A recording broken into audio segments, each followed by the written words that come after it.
A very sunny London, King's Cross. Got one Sierra 2-3 there behind me, which is the 1530. Back up to Newcastle. Hopefully, fingers crossed, going to leave on time. And taking it all the way back up there this evening. Fingers crossed they'll get back there at 18:36. It's 801-208 for all those that are interested. And it's one of our 9-car electric sets with one engine. Track defects. What happens if we have a bad track defect? I shall tell you a quick story about mine. The worst one I've ever had was a place called Tollerton. It was in one of our HST sets quite a few years ago now, and it was a really hot day. It was doing 125 miles an hour heading south in towards York. It's only like 6 minutes away from York. And the very last second, I noticed that there's a lot of crossovers at Tollerton Junction, just north of York, and I saw last second a kink in the rail, and it was just, I don't know if it's because of the heat or anything like that, but I went through that 125 miles an hour and I put it straight into emergency. You've got to lean forward and put it in emergency on the HST 125, and I didn't have the armrest down, and I got flung out of my seat and onto the floor and got wedged.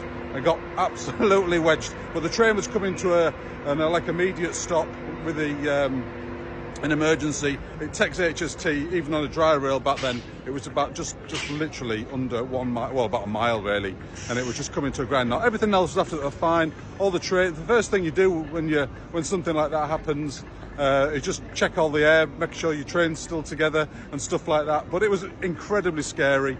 Got come to a stand, composed myself, got on phone to the onto the signaller, and just to tell him what had happened.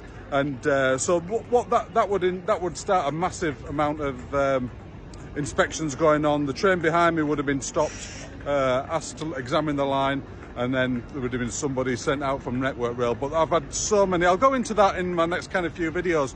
But it is incredibly important. We've got a certain kind of keywords that we've got to say to the signaller nowadays to get the track inspected and stuff like that. But that was the worst one I've ever had. That was just 1500 there leaving behind me, spot on time, absolutely spot on time, which is always good to see a train leaving on time. It's most important for the passengers, and it just keep smiling on the faces when they're all they'll be all smiling because it's obviously leaving on time, you know what I mean, and hopefully going to get looked after and get to where they want to be on time.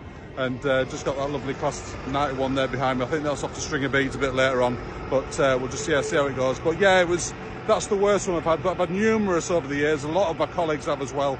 Absolutely, but all the tracks are safe and stuff like that. They get inspected all the time, so no need to worry on that account. It was just because of the hot rail. I mean, you'd have heard it on the news and stuff like that, but it was just one of those things. And but we all managed to stay upright and safe as it could be, and the track was sorted out and replaced. You know what I mean? All my problems seem to be at Tollerton for some reason. If you look in a few of my videos, I've had quite a few issues there over my 23-year driving career so far, but fingers crossed I don't get any more. But I hope you like that little bit of an insight and a little story, but I'll go into some more videos regards track defects and stuff like that shortly. Cheers, have a wonderful day.